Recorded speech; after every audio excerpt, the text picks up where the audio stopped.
Welcome to period 4. We're going through question 13, 14, 15 and 16 from the sheet of exam planning questions. So it's things to do with chapter 3. The first one, the Republican Party dominated American politics in the years 1868 to 1912 because it was the party of big business. Assess the validity of this view. So you have to do a paragraph on it being the party of big business, because it's in the question. But what I liked is what I heard you two talking about as well, as you both went, well, you could also argue in that paragraph that they weren't the party of big business because of what event? What theory? What Progressivism. Progressivism, when they took on the trust, that sort of thing. You could also have a paragraph on the weakness of the Democrats helping the Republican Party be more dominant, and populism particularly. And then you could, again, we've talked about breaking down the years. In this one, you could break it down. Because you could argue from 1890 onwards, the Republican Party dominated American politics because of their strength through progressivism. And before 1890, you could say the Republican Party dominated American politics because it was the party of big business. So again, if you get a date thing and you can break it down like that, like I've just done there, that could make you stand out. Yes, Aliyah? What divisions are there in the Democratic Party? Oh, well, when populism became a thing, there was briefly a populist party in one of the elections that I can't remember off the top of my head. There we go. Which one was it? I think it might be 1896. 18. Might not be.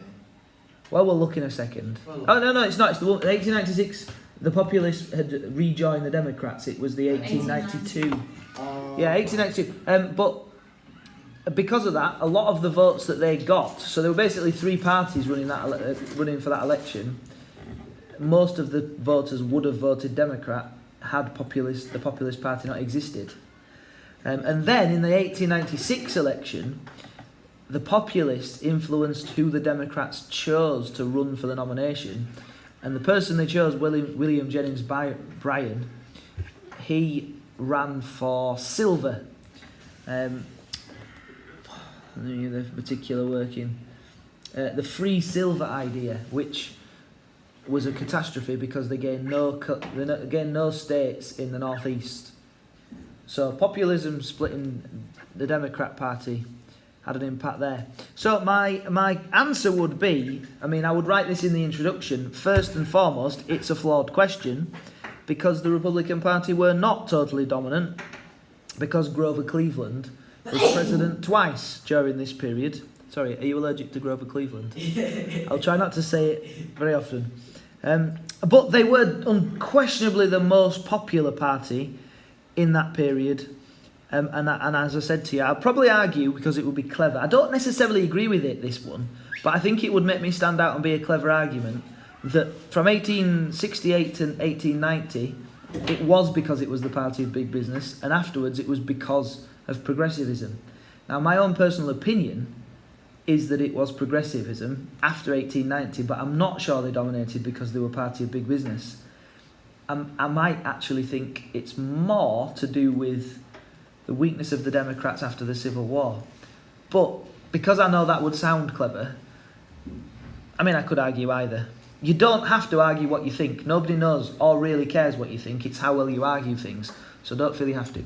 Yes? Could you argue that in 1868 there was a Democrat?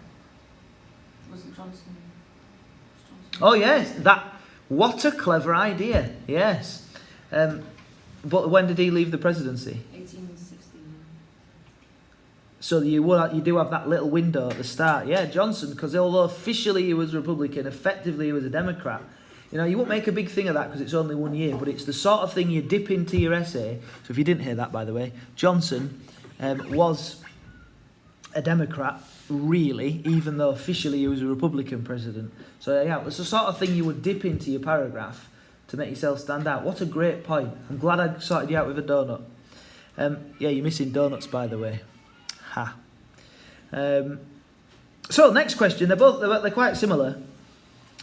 In the years 1888, we did this the other day, to 1900, the Democrat Party was badly weakened by the rise of populism. What I failed to do the other week is mention the same thing. Yeah, they didn't dominate the whole period, because Cleveland was president 1893 to 97, but I would have the same paragraphs as I showed you last week. Populism and the weakness of the Democrats would be one paragraph. The economic upturn would be another paragraph. And the strengths of the Republicans, including progressivism, would be my other paragraph. Don't forget, even though the textbook is not very good on the economy in these chapters, it's important for you to have some information on the economy, like living standards and the economy, because in this era, the economy was often doing well, but people were still living in tenement blocks, 9 people to a room in the middle of New York City. Did some living standards improve around the country? Well, you need to find some evidence of that. There was the gap between the rich and the poor, even though a lot of this is after the Gilded Age, was still in existence. Right, 15. Divisions within the Democratic Party enabled the Republican Party to dominate US politics. Again, along the same sort of theme. This time, 1896 to 1912. Well, you've got populism again, the economic upturn, the strength of the Republicans, and Grover Cleveland. So again, he's only 1 year in this. It's a weird choice, 1896. But Grover Cleveland was officially president till 1897. So they didn't dominate that whole period, but I guess they'd already won the election by then, because there's a bit of a gap between them in an election.